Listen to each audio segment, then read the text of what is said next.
when the empath finally stops pleasing everyone. The shocking truth Carl Jung revealed.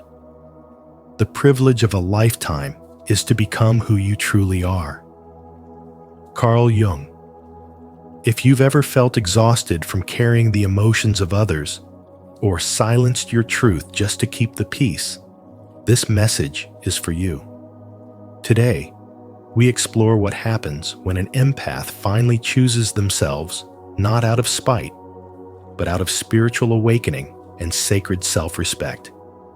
Jung called it individuation, the moment when you stop dissolving into others and start remembering who you were before the world told you who to be.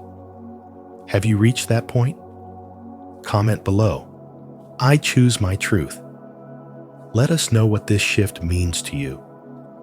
Your story may awaken someone else's power. 1. The core awakening. When an empath finally stops trying to please everyone, they don't become cruel, they become conscious. They stop betraying themselves for approval and begin to recognize that their constant giving was not always love. It was often a survival mechanism.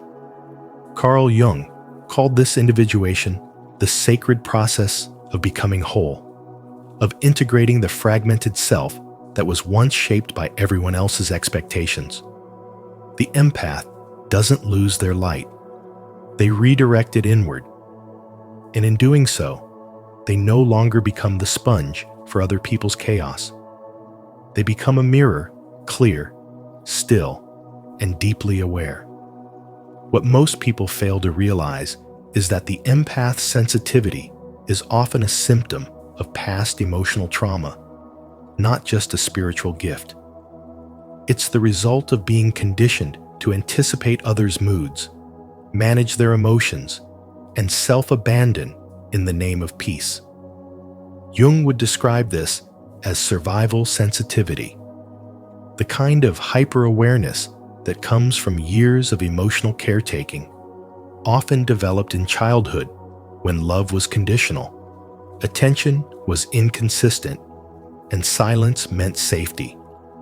As adulthood arrives, the empath continues these patterns without question, thinking this is what it means to be kind, to be good, to be needed.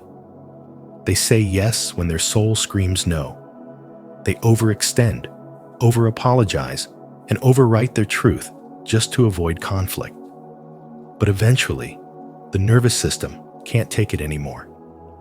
The body aches. The heart hardens. The soul becomes exhausted. Then comes the breaking point, a moment of sacred pause where the empath no longer asks, "How can I help?" but instead, "What about me?" That shift marks the beginning of a profound spiritual awakening. It's not selfish. It's sacred. Because for the first time, the empath begins to see themselves not as a tool for others' healing, but as a soul worthy of their own care. They stop trying to fix what doesn't want to be fixed. They stop rescuing people who feed on their light but never reciprocate. And they stop confusing love with sacrifice. This journey is not easy. It requires the empath to confront their own inner wounds, the places where they learned they had to earn love, where boundaries felt like betrayal, and where self-abandonment was praised as virtue. But as they do the inner work, they begin to reclaim lost parts of themselves. They rediscover the voice they silenced, the dreams they postponed, the needs they suppressed. Slowly, they realize that the most spiritual thing they can do is honor their own energy. They understand that true compassion does not come from depletion, but from wholeness, and that healing others is never a substitute for healing yourself. In a society that rewards overfunctioning and applauds emotional martyrdom, this kind of spiritual clarity is radical. Because once an empath awakens, they are no longer controlled by guilt or fear. They no longer need to be liked to feel valuable. They no longer shrink to make others feel comfortable. Instead, they radiate a grounded strength, a quiet power that says, I am here, and I am no longer abandoning myself for anyone. This is the heart of individuation, a spiritual homecoming where the empath becomes a sovereign being, not cold, but clear, not detached, but discerning, no longer performing roles to survive, but choosing to live in alignment. This kind of awakening dismantles every illusion society projects onto the empath. It breaks the cycles of emotional codependency and reclaims the sacred truth that you were never meant to be everyone's healer. You were meant to be whole. And in that wholeness, you become more magnetic, more authentic, more spiritually aligned than ever before. This is not the end of empathy, it is its rebirth. Now grounded in truth, elevated by boundaries, and lit by the fire of your own inner knowing. Are you ready to stop pleasing the world and start honoring your true self? If this message speaks to your soul, comment below. I choose my awakening to claim your power and begin this journey of spiritual wisdom and transformation. 2. The 8 signs of conscious awakening. When an empath begins their spiritual awakening, the most powerful shift doesn't come with thunder or lightning. It comes in silence, in the moment they stop pouring themselves into everyone else and start turning inward. This is when they stop absorbing the chaos around them and begin reclaiming their own vitality. Their energy, once scattered across countless emotional landscapes, begins to return home. They no longer feel responsible for fixing the emotional states of others or being the emotional sponge for every room they enter. Instead, they become selective, grounded, and intentional, holding their frequency with care. This isn't selfishness. It's the beginning of spiritual development, where sensitivity meets sovereignty and empathy gains direction. As their energy recalibrates, they shed the social mask they've worn for years, the smiling, agreeable, self-sacrificing version of themselves that kept them safe. Carl Jung called this the death of the persona, a critical step in the journey toward individuation. It's the moment when the empath no longer smiles to survive, but speaks to be seen. And that voice, once hidden beneath layers of compliance, emerges not as rebellion, but as truth.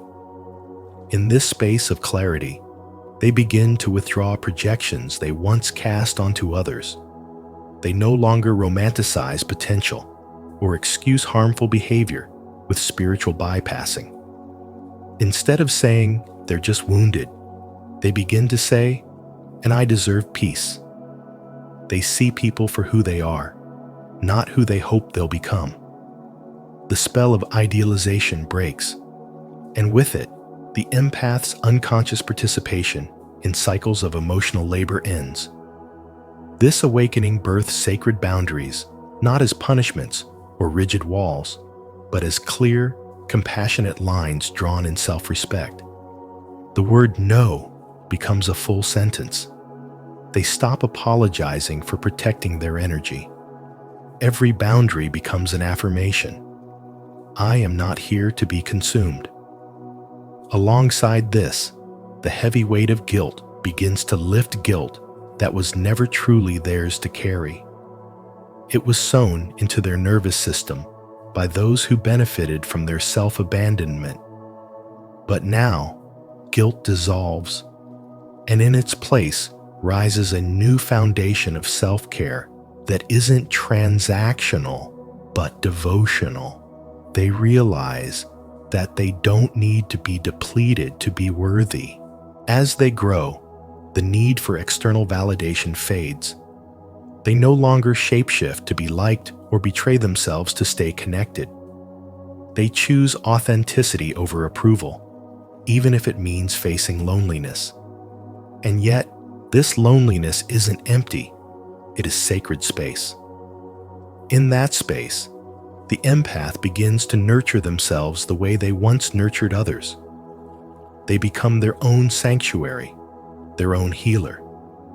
The love they once desperately tried to earn now flows inward as they reparent their inner child, offering tenderness and safety from within.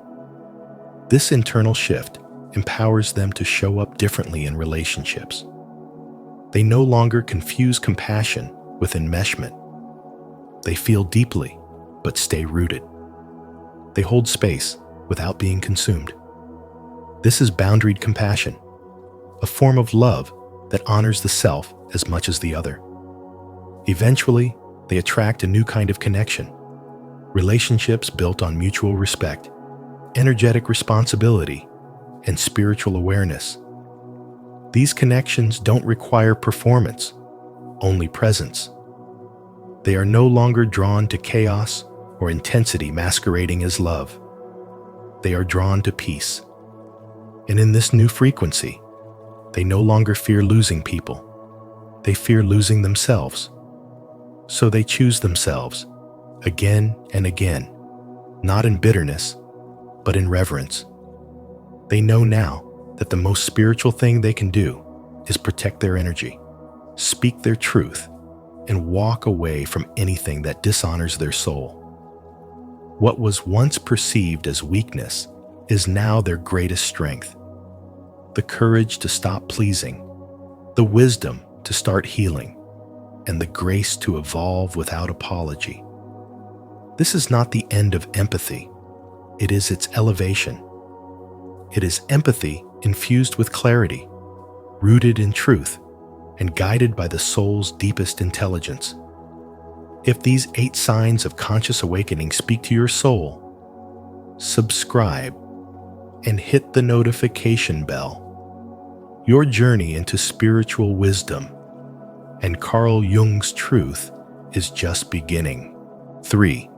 Shadow work and the empath's rage.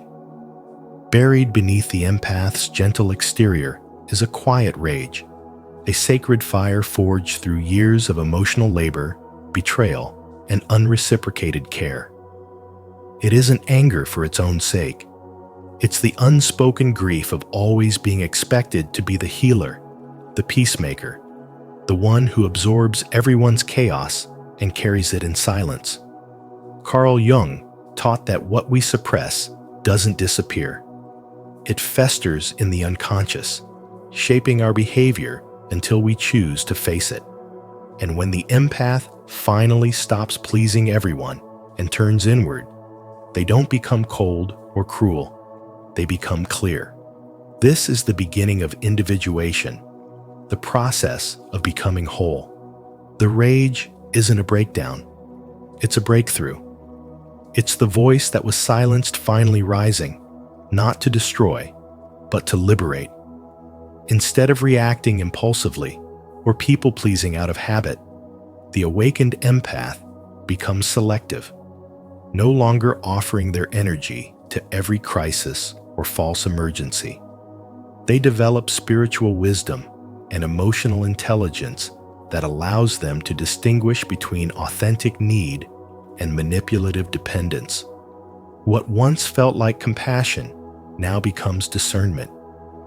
They no longer say yes to preserve harmony at the cost of their own nervous system.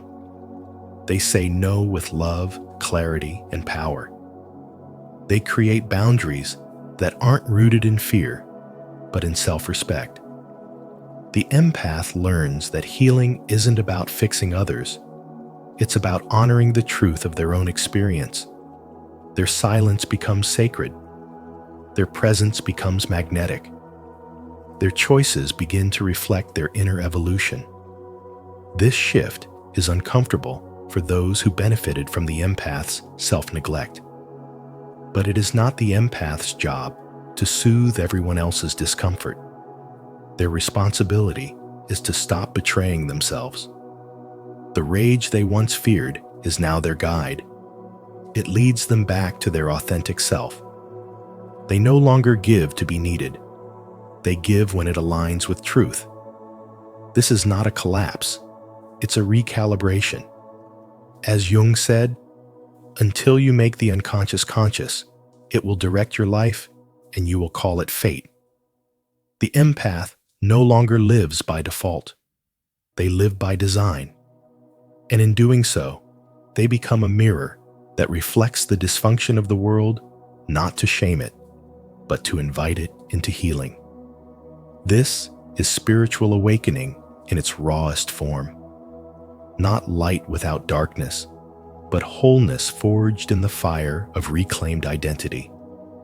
If you've ever felt the fire behind your silence, comment, "I agree."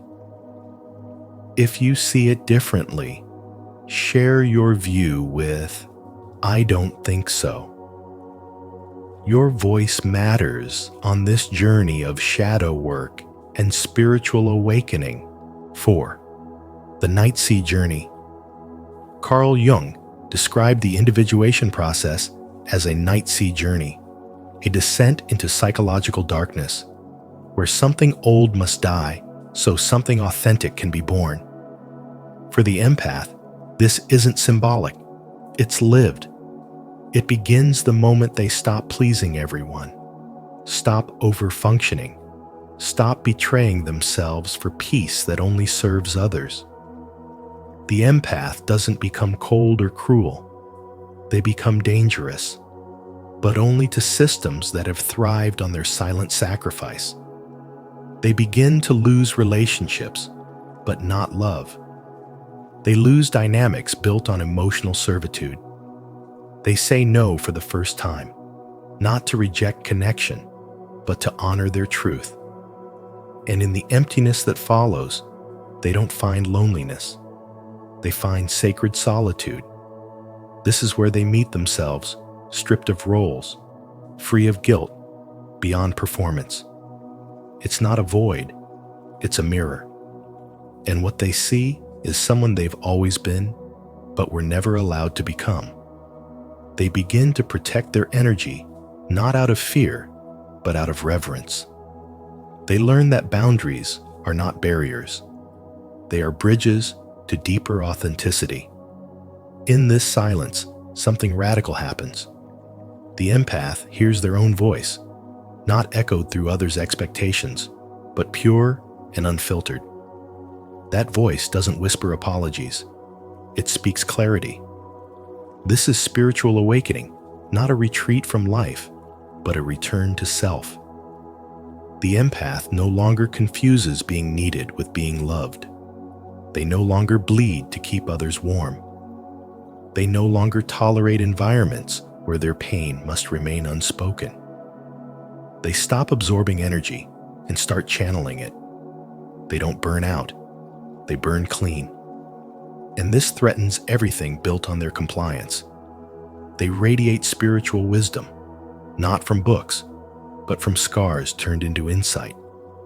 They embody resilience, not as a reaction, but as a frequency.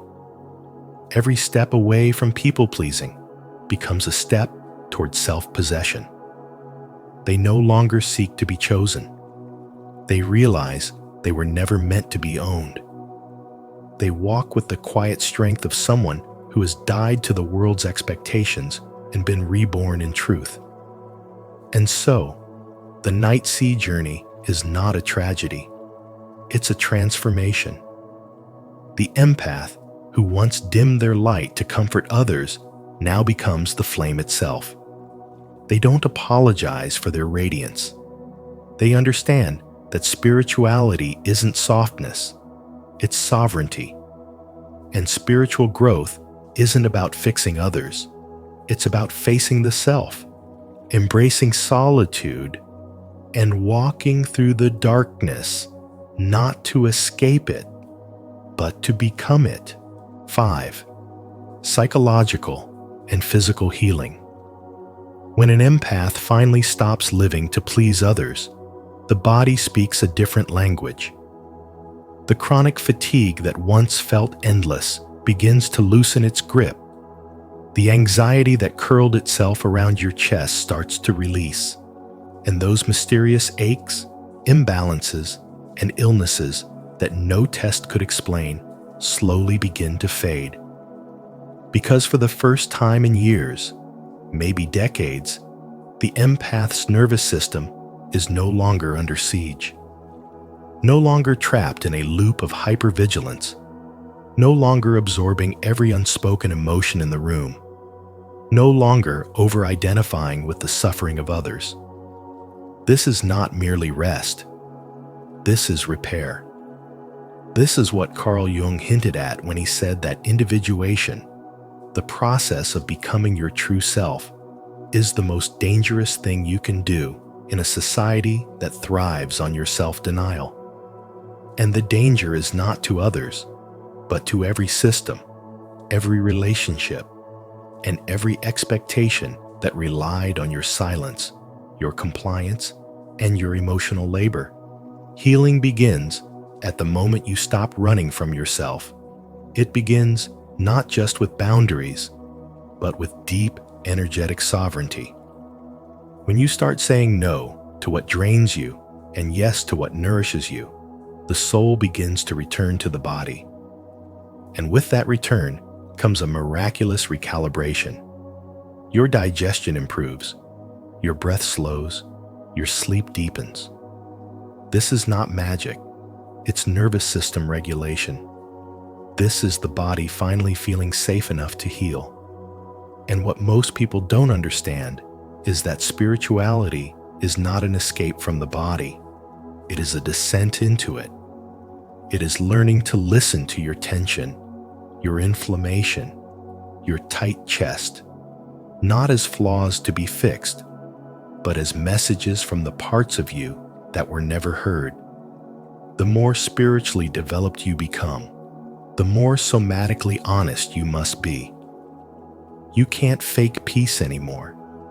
You can't override your body just to meet someone's expectations.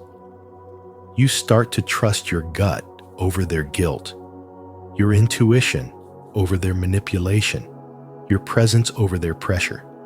And this spiritual development is not just internal. It becomes visible. People sense something different. You no longer fold when they frown.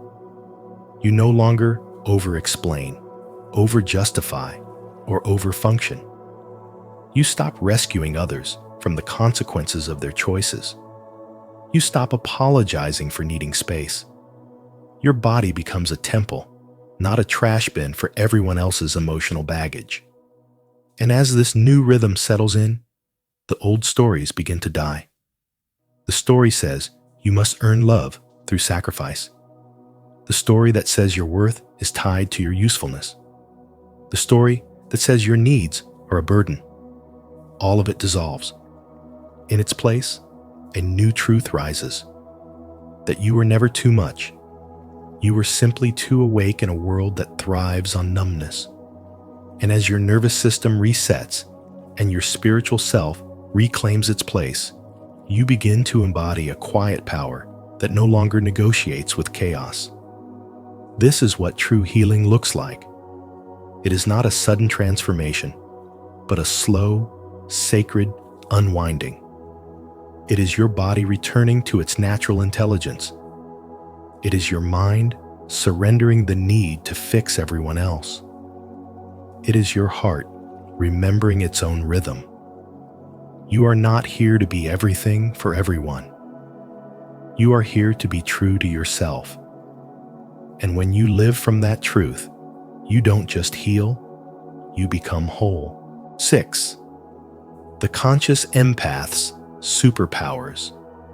When an empath stops living in survival mode and starts living in self-awareness, everything changes not on the surface, but deep in the energetic blueprint of their being.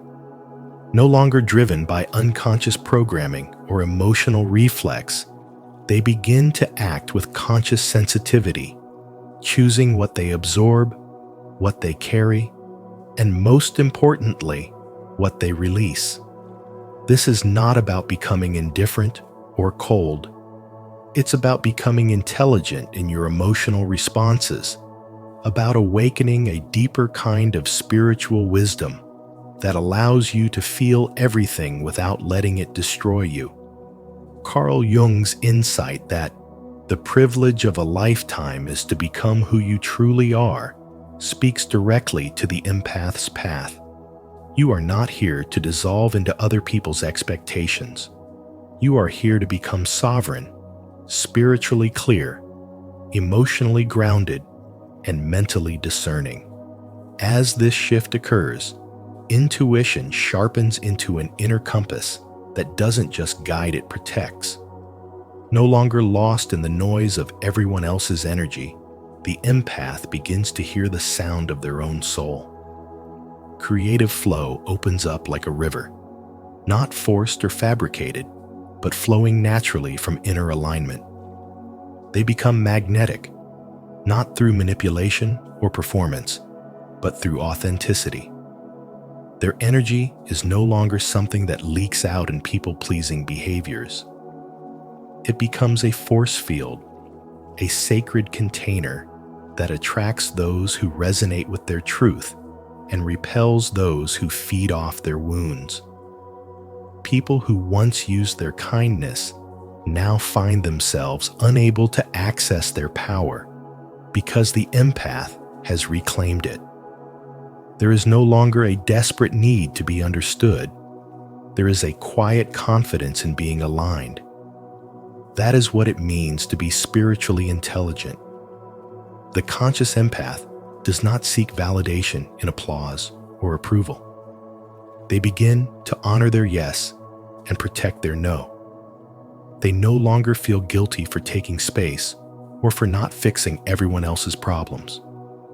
The weight of emotional responsibility lifts, not because they've stopped caring, but because they've started caring correctly, starting with themselves.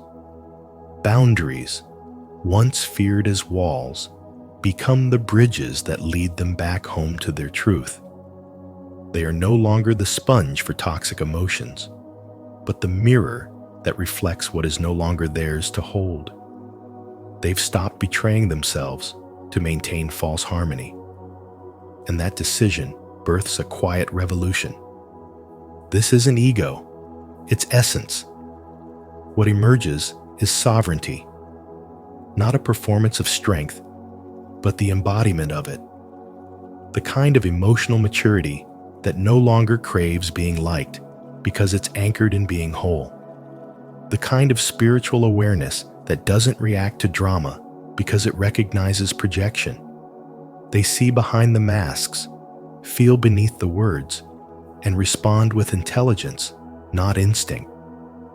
They become more powerful, not by force, but by presence. They become untouchable, not because they harden, but because they soften in the right direction.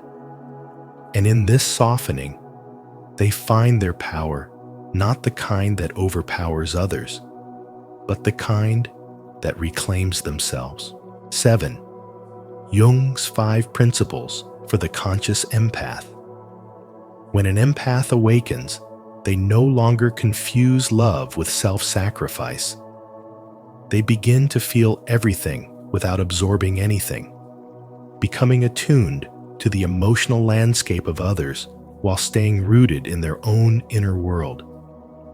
This is not detachment, it's emotional intelligence.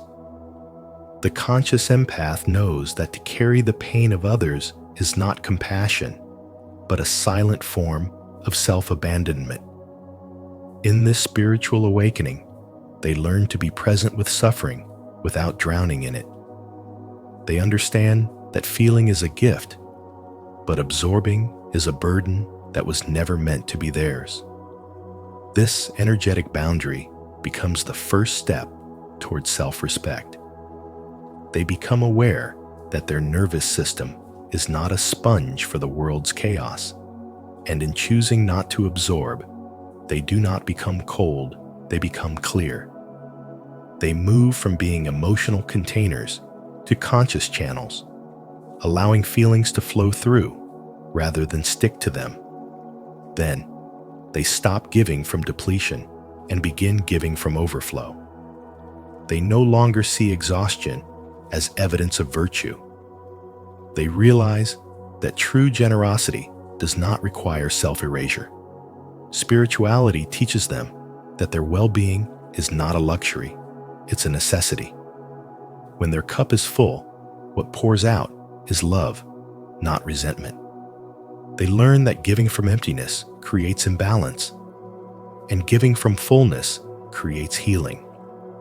The conscious empath builds rituals of self-replenishment, honors their energy as sacred, and gives without guilt. They are no longer seduced by the savior complex. They no longer need to be needed to feel valuable. Their self-worth becomes internal, steady, and unshakable. As they evolve, they learn to love without losing themselves. This is where the deeper work begins. Jung spoke of individuation, the process of becoming whole, and for the empath, this means disentangling love from enmeshment. They understand that disappearing inside relationships is not romantic, it's destructive. They stop molding themselves into what others want and start embodying who they truly are.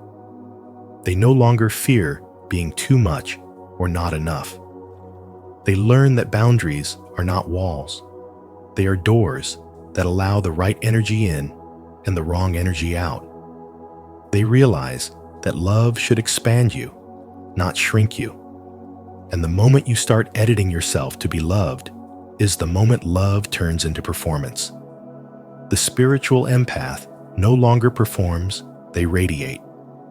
They begin to help from inspiration, not guilt. The difference is radical. Guilt-driven helping is rooted in fear, in trauma, in the belief that love must be earned. But inspired helping is aligned with the soul. It arises naturally, not compulsively. It listens to intuition, not anxiety. Jung warned us that what remains unconscious will rule our lives, and we will call it fate. The empath who acts from guilt is being ruled by unhealed programming. But the one who acts from inspiration is free. They are no longer manipulated by cries for help that come from manipulation or entitlement. They know the difference between true need and energetic vampirism. They help not because they are afraid to say no, but because they are excited to say yes. Their service becomes authentic, not automatic. Finally, they learn to trust their inner knowing over external pressure. This is where their power crystallizes. They stop outsourcing their decisions to the expectations of others. They stop allowing guilt, shame, and approval seeking to override their intuition. They realize that the loudest voice is not always the wisest. The empath's true compass has always been within, but for years it was buried under the noise of people-pleasing and social conditioning. Now, they listen inward. They trust the quiet whisper of truth over the roaring demand for conformity. Spiritual wisdom teaches them that alignment is more important than approval, and that peace is the new success.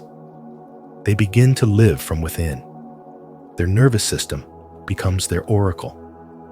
Their intuition becomes their leadership. Their life becomes an embodiment of sacred discernment. This is the conscious empath, grounded, awake, whole. They are not here to be understood by everyone. They are here to be aligned with themselves. They no longer need to be liked, only to be true. They walk with grace, give with clarity, and love with boundaries. They are not broken. They are finally becoming who they were always meant to be. And so, when the empath finally stops pleasing everyone, they don't lose their light. They become the fire. Carl Jung taught us that true individuation isn't about rebellion or rejection, but the quiet, unwavering return to one's authentic self. If this message resonated with your soul, let it stir something within. Leave a comment and tell us what part of your journey you're reclaiming today. And don't forget, if you found value in this video, please share it with someone who needs this reminder, subscribe to Spiritual Wisdom, and turn on the notification bell so you never miss what's coming next on your path to awakening. The hidden spiritual meaning behind your pain. Carl Jung's shocking insight. Your pain is the breaking of the shell that encloses your understanding. Khalil Gibran. What if the discomfort you're feeling isn't a flaw, but a message, an invitation from your soul to awaken? Carl Jung believed that every ache, every persistent pain is not random, but a symbol of your body reflecting the unspoken truths of your unconscious mind. At Spiritual Wisdom, we explore these powerful insights not just to understand pain, but to grow through it. As you watch, reflect on your own life. What is your body trying to say to you? And how would your life change if you finally listened? Comment below with a moment when your pain led to a breakthrough. We'd love to hear your story and build a community of healing together. 1. Carl Jung's core insight. The body reflects the psyche. Carl Jung believed that pain is never random. It's a reflection of something much deeper, something spiritual. He taught that every physical discomfort, whether it's a chronic ache, sudden illness, or strange body tension, is a symbolic message from the unconscious mind. A message that something within you is unbalanced and needs attention. In the journey of spiritual awakening, the body doesn't just malfunction, it communicates. When emotions are ignored, suppressed, or unresolved, they don't simply disappear. They transform into physical symptoms, showing up in the places we least expect, but most need to observe. A heavy chest may speak of grief that has never been expressed. Tight shoulders may carry the burdens of silent expectations. A sore throat may hold back the truths you've been afraid to speak. This is not weakness. This is wisdom trying to surface through the body's language. Jung understood that when we repress our pain, our body becomes the stage where our inner struggles play out. The pain doesn't lie, it reveals. Yet modern life encourages us to numb it, to medicate it, to push through it without ever asking what it really means. But in spirituality, true healing begins the moment we stop silencing the symptom and start decoding the message. Every discomfort is an invitation to deeper self-awareness. Your illness may be your intuition asking you to pause. Your fatigue may be a sacred rebellion against a life that no longer aligns with your truth.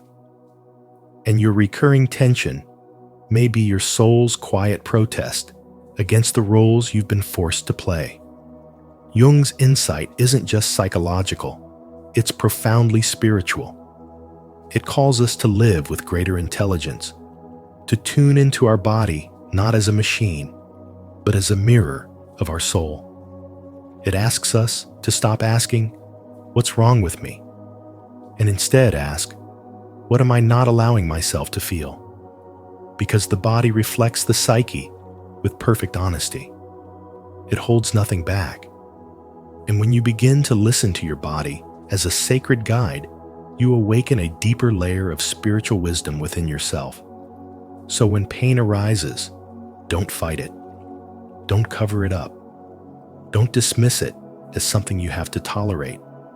Ask what part of your truth is asking to be seen. Ask what your soul is trying to express through your skin, your bones, your breath.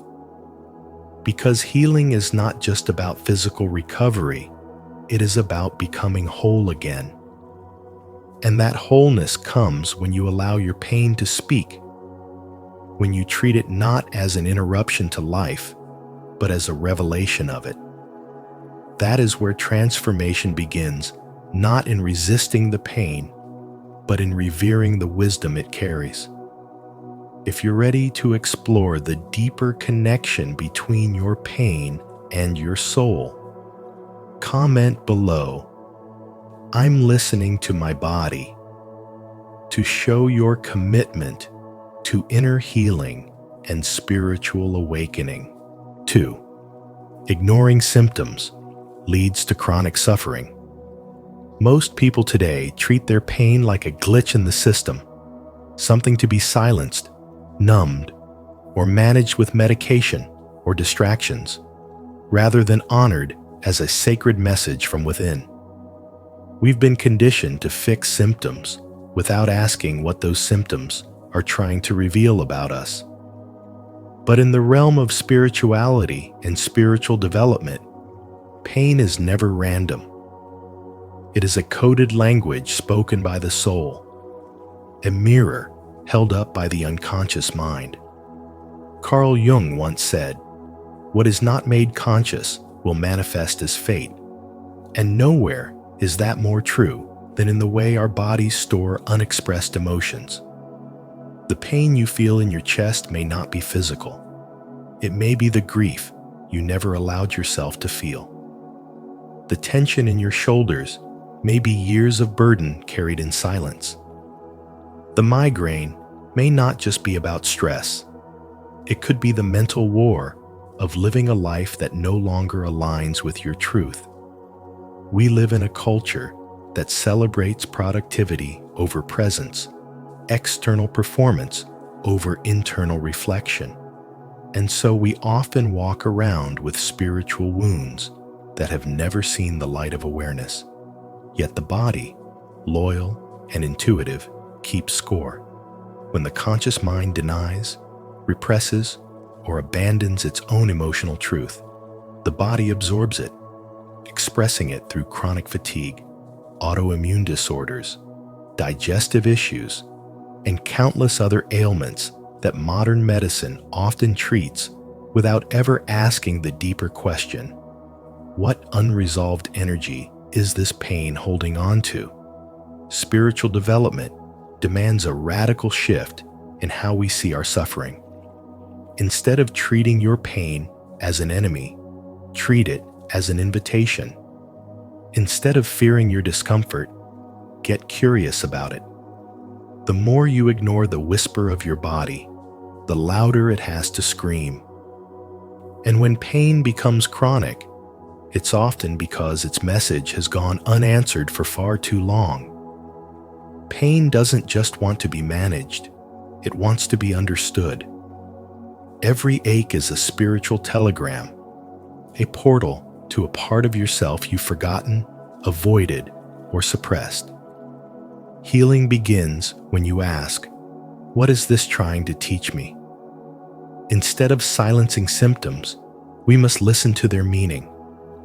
This is not about abandoning medical treatment. It's about adding spiritual intelligence to the equation. Because your pain is not just in your body. It is in your story, your memory, your heartbreaks, your betrayals, your regrets, your silence. And the only way to truly heal it is to bring it into the light of consciousness. As you awaken spiritually, you begin to see that your suffering is not a punishment, but a signal, one that if decoded, can return you to your deepest truth. Your body doesn't betray you. It protects you, warns you, and sometimes breaks you open, just so you can finally come home to yourself. 3. Common emotional roots behind physical pain. Headaches are often the mind's way of signaling mental overload, carrying the weight of expectations, anxiety, and an unrelenting inner dialogue that never seems to quiet down. It's not just pressure behind your eyes. It's the psychological residue of perfectionism and worry accumulating into tension. Neck pain in turn, reflects inner rigidity, a fear of letting go, a refusal to adapt, a stubborn grip on control. Spiritually, it's a resistance to the natural flow of life, where surrender becomes terrifying. Carl Jung once said, "What you resist not only persists, but will grow in size." And so, the pain in your neck becomes louder the more you ignore the emotional inflexibility behind it. The shoulders often carry what words never speak, the burdens of others, the weight of silent expectations, the need to be strong even when your soul is tired. People who suffer from chronic shoulder pain are frequently the caretakers, the protectors, the ones who give endlessly, often at the expense of their own spiritual energy. Arms and hands, constantly reaching, holding, or grasping, reflect an imbalance in the dance of giving and receiving. Those who cannot release what no longer belongs to them often suffer here, emotionally clinging to people, memories, or responsibilities that drain rather than nourish. There is deep spiritual intelligence in the ability to release, and yet the inability to do so manifests physically through tension and discomfort. When pain settles in the chest, it is often grief that has not yet been grieved. Heartache, loss, and emotional wounds unspoken become energy trapped in the lungs, in the ribs, in the very breath that sustains you. You may feel short of breath, not because of illness, but because of a soul suffocating under the weight of repressed sorrow. The back, which represents your support system, echoes two messages. The upper back speaks of emotional burdens carried for others, perhaps approval, perhaps guilt, while the lower back reveals financial fears, instability, and the terrifying unknown of what lies ahead. It's the place where many people feel unsupported by life, by those around them, or even by their own sense of self-worth. Legs and feet, our roots and motion, often store the fear of change, of stepping forward, of leaving the past behind. When you feel stuck, stagnant, or uncertain, your legs may feel heavy, weak, or painful. It's not just physical fatigue, it's the emotional resistance to moving forward on your path. Jung taught that the body is the unconscious made visible. Every ache is not a malfunction, but a message. Every discomfort is not random, but a form of spiritual communication. Your body is not just a vessel, it is a mirror of your emotional and spiritual reality. When you begin to understand its language, when you stop seeing pain as the enemy and start recognizing it as a teacher, you unlock a powerful level of spiritual wisdom. If you're ready to uncover the emotional roots behind your physical pain and embrace true spiritual healing, comment below. I am open to healing from within. 4. The body is a spiritual messenger. Pain is not a flaw in your design. It is a sacred signal that your soul is speaking through your body. Every physical symptom, every ache, illness, and discomfort is a coded message from your inner world. It's not random. It's not meaningless. It is the voice of your spirit urging you to pay attention to what you've been avoiding. Carl Jung understood this when he said the body reflects the state of the psyche. That chronic fatigue you dismiss, the headache you push through, the tension you carry in your chest, these aren't just physical experiences. They are spiritual expressions of what lies unhealed within. Pain is a spiritual language that the unconscious uses to awaken your conscious self. It holds emotional residue, suppressed memories, and spiritual truths that the mind may ignore, but the body refuses to forget. Instead of numbing it, What if you began to decode it? What if you understood that your pain isn't against you, it's for you? That it is a divine mirror showing you where your energy is blocked, where you've silenced your truth, where your soul is yearning for release. Healing doesn't start with a prescription. It begins with stillness, with listening, with courage to feel deeply.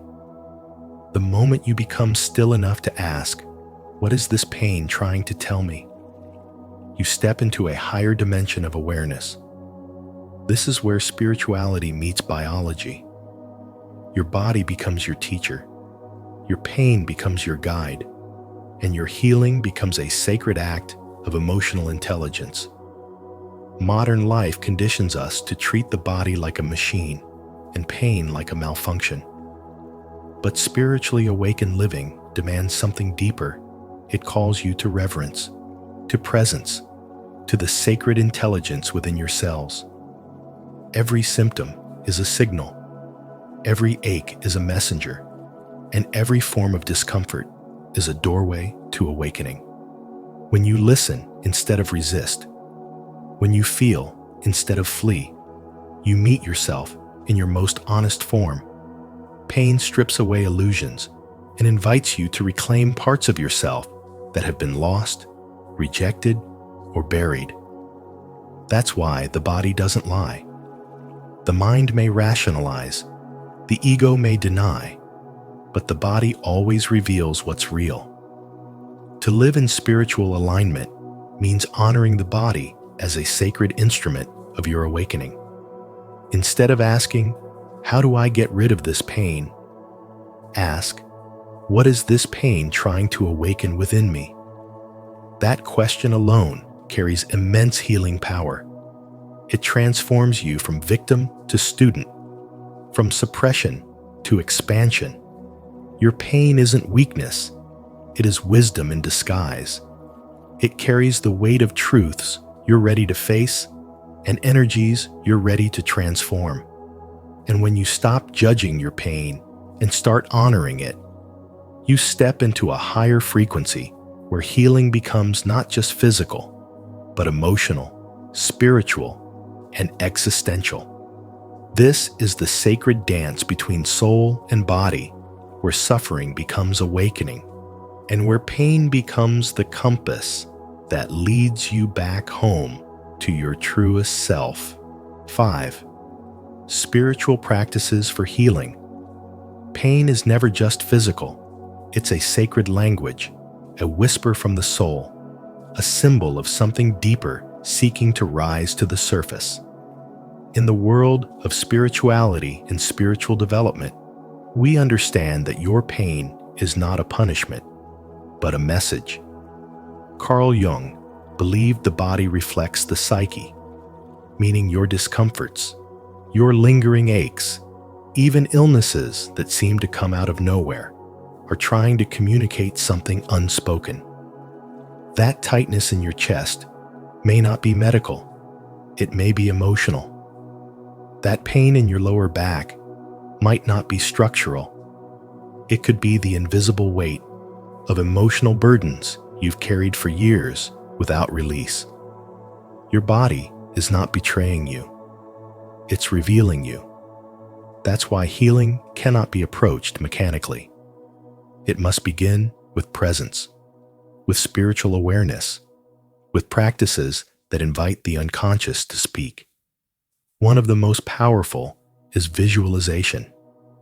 Close your eyes and see yourself placing every heavy emotion, your regrets, your guilt, your suppressed grief on the earth beneath you. Not throwing it away, but returning it to a place strong enough to hold it. When you do this, something sacred happens. You shift from being trapped in pain to participating in your healing. Next, turn to journaling. Write what you've never said. Confess your truths without censorship. Name your wounds. Then, in a quiet symbolic act, burn the paper safely. The fire does not just destroy it, transforms. It tells your unconscious, this burden has been honored, And now it is released. Your breath is your next sacred tool. Not the automatic breath that keeps you alive, but conscious breath, the kind that brings you back into your body, back into this moment, back into presence. With every inhale, feel your aliveness. With every exhale, let go. This kind of breath work reminds you that your healing is not in the future. It's already happening now. And grounding walking barefoot on the earth is not just spiritual poetry. It's real. It returns your energy to the present, releases static tension, and reminds you that you belong to this planet. You are not floating. You are held. But the most transformative practice is not external. It is the inner question. What emotion is hiding behind this pain? This question cracks open the silence you've kept for far too long. Is your jaw pain really unspoken anger? Is your fatigue actually unexpressed sadness? When you pause and ask, your body responds. When you truly listen, your spirit softens. And that's where true healing begins, not through force, but through intimacy with your own experience.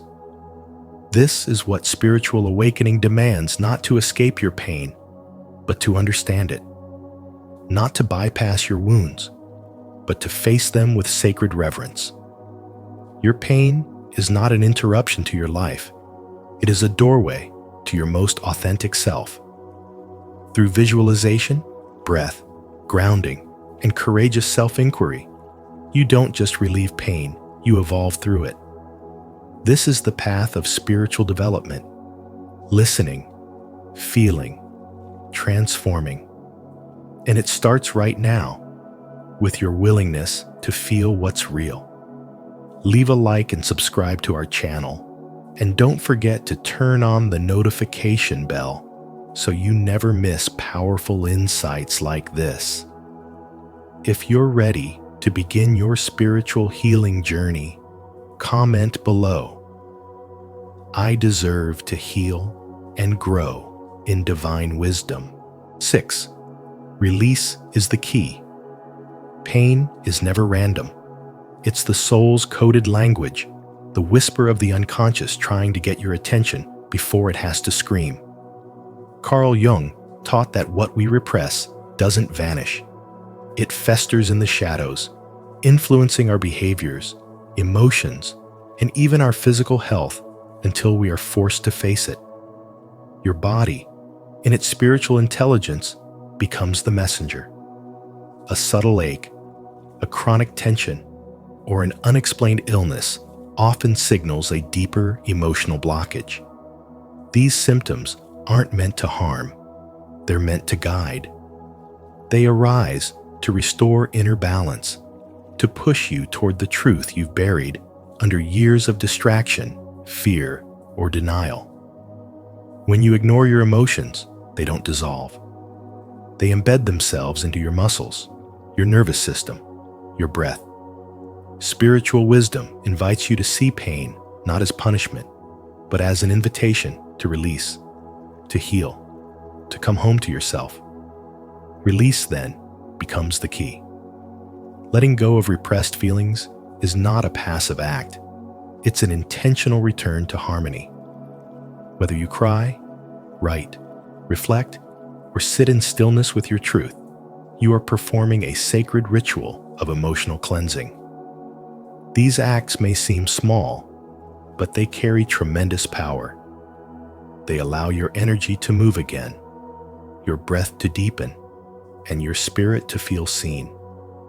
So many suffer, not because they are weak, but because they have never been taught how to release.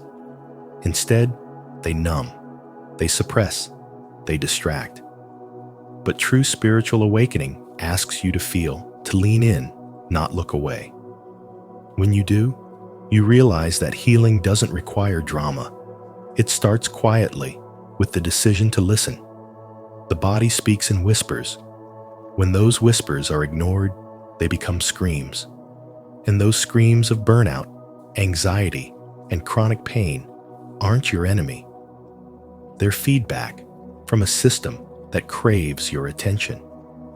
Carl Jung believed that the psyche communicates through symbols and symptoms, and if we develop the spiritual intelligence to listen, we can prevent deeper suffering. The longer you delay the inner conversation, the louder your body will cry out. But when you meet those cries with compassion instead of resistance, you break the cycle. You don't need to understand everything at once. You just need to start where you are tired, heartbroken, angry, confused, and offer it space to move, breathe, and be seen. Letting go doesn't mean forgetting or dismissing the past. It means no longer allowing it to define your energy. To release is to choose alignment over attachment, flow over control. As your emotional weight lifts, your inner clarity sharpens. You begin to see that pain was never meant to crush you. It was meant to awaken you. Through that awakening, your spirit expands, your perception deepens, and your intuition strengthens. The same pain that once haunted you becomes the very reason you rise with wisdom and grace. When you stop resisting your pain, you start reclaiming your power. And that power doesn't come from perfection. It comes from presence, from being honest, from being brave enough to feel. 7. Don't just treat symptoms, heal the cause. Medicine may soothe the body, but it is truth that heals the soul. When pain returns again and again, it isn't a coincidence, it's a signal that something deeper remains unresolved. The body becomes the messenger of a truth the mind has refused to face. In the realm of spirituality and spiritual awakening, we learn that no symptom is meaningless. Every ache, every discomfort, every wave of exhaustion is encoded with emotional intelligence, pointing not to a flaw, but to a forgotten feeling, an unprocessed memory, or a silenced truth. You can take medication, you can suppress the pain, but until you listen to the message behind it, healing will only be temporary. Carl Jung understood this deeply. He believed that symptoms were not errors, but symbols. The body expresses what the psyche represses. When we bury our grief, our guilt, our shame, or our fear, it doesn't disappear. It simply changes form. It moves into the body, seeking expression. Pain, then, becomes a sacred language. It is the unconscious trying to speak in the only way it knows how. And if we don't listen, it speaks louder. The shoulder tightens, the stomach knots, the breath shortens. And instead of asking what pill to take, we must begin asking what truth we're avoiding.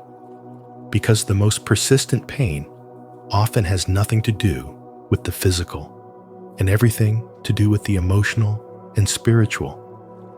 In a world where we are taught to hide our wounds, cover our scars, and keep going no matter what, we forget the sacred purpose of suffering. Pain is not punishment, it is invitation. It invites you to slow down, to reflect, to uncover what was hidden, to heal not just the surface, but the source. Ask yourself, what have I buried that my body is now trying to reveal? What have I avoided feeling that now demands to be acknowledged? This is not weakness. This is wisdom. This is your spiritual awakening disguised as discomfort. The modern approach to health often forgets this. We treat symptoms, not stories. We diagnose conditions, but we don't ask about heartbreak. We prescribe pills, but we rarely ask about past wounds.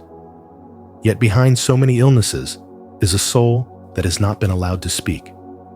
True healing is not about fighting the pain, but following it, tracing it back to the moment the light went dim. The heart closed, the truth was silenced. This is where the medicine of honesty begins. This is where the body and soul reconnect. So don't just treat the pain, translate it. Don't rush to silence the symptom. Listen to it. Beneath the ache is often a version of you that has not been heard, seen, or loved. And the body, in all its wisdom, will keep knocking until you answer. Healing then becomes a form of remembering. It is the soul reclaiming what was lost. It is truth returning home. It is the invisible becoming visible, not through the mind, but through the body. When you begin to listen, not fear, your pain, everything begins to change. If this message resonated with you, comment below. I am healing from the root, not just the surface. And don't forget to like this video, subscribe to Spiritual Wisdom, and turn on the notification bell so you won't miss any insights that can transform your pain into spiritual power. 8. Final spiritual message. Your body is not your enemy. It is your wisest guide, constantly communicating in a language deeper than words, using discomfort, tension, and illness as sacred signals. Every symptom you experience is not random. It's an encrypted message from your soul, urging you to slow down, turn inward, and awaken. Carl Jung once said, "Until you make the unconscious conscious, it will direct your life and you will call it fate." What you call illness may, in fact, be a spiritual calling. Pain is not here to punish you. It is here to awaken you. It reveals where you're out of alignment, where you're suppressing emotions, where you've disconnected from your authentic self. In the realm of spirituality and spiritual development, pain becomes a mirror, reflecting your inner world back at you, begging you to listen not with fear, but with reverence. We live in a world that teaches us to fear pain, to silence it with pills, to numb it with distractions, or to treat it as something to eliminate. But true healing is not escape, it is presence. It requires the courage to sit in stillness and ask, what is this pain trying to tell me? Healing begins not when the symptoms vanish, but when you change the way you relate to them. When you stop resisting and start honoring what your body is revealing, you activate a deeper kind of intelligence, a spiritual wisdom that has always been within you. Pain becomes your teacher, guiding you toward truth, alignment, and inner liberation. That chronic backache, it may carry the burden of responsibility you never gave yourself permission to release. The headaches, perhaps the pressure of unspoken words or suppressed anger. The exhaustion, it might be your soul crying for rest in a life that no longer fits the shape of your spirit. Every discomfort is an invitation to transformation. Your body remembers what your mind tries to forget. It holds your grief in your chest, your heartbreak in your stomach, your suppressed rage in your jaw. When you ignore it, it speaks louder. But when you listen with compassion, something miraculous happens. It softens, it reveals, it heals. Spiritual development asks you not to bypass the pain, but to walk straight through it with eyes open and heart steady. This is not weakness. It is spiritual courage. And in that courage, you begin to reclaim pieces of yourself long buried under survival. You no longer see pain as punishment, but as a sacred compass pointing you home. So the next time your body whispers, don't drown it out, lean in. Ask what it needs and respond with care, not criticism. Remember, healing is not about perfection. It's about presence. It's not about becoming someone new, but remembering who you truly are beneath the noise, beneath the wounds, beneath the conditioning. Pain is not the end of your story. It is the sacred threshold to a higher chapter one where spirituality is not just a practice, but a way of being, and where spiritual development is not just a concept, but a lived, embodied truth. And remember, the next time you experience pain, whether physical or emotional, pause and ask yourself, what is my soul trying to reveal to me? As Carl Jung once said, until you make the unconscious conscious, it will direct your life and you will call it fate. Don't ignore the wisdom hidden in your suffering. It may be the very path to your healing, your awakening, and your purpose. If this message resonated with you, please like this video, share it with someone who needs to hear it, and subscribe to Spiritual Wisdom. Don't forget to turn on the notification bell so you never miss another insight that could transform your journey.